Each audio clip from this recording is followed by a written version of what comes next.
How to put link in TikTok bio without business account.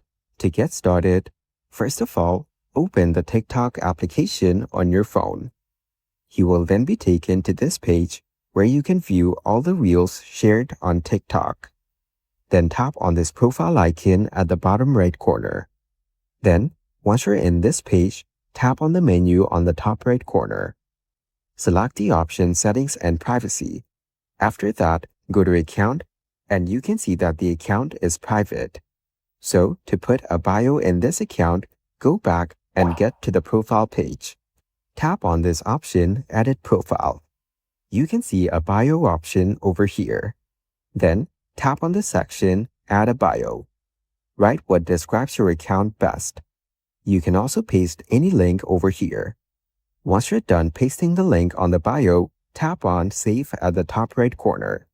Now go back and you can see that the bio has been updated over here. Anyone from your followers can visit or view the link from your bio.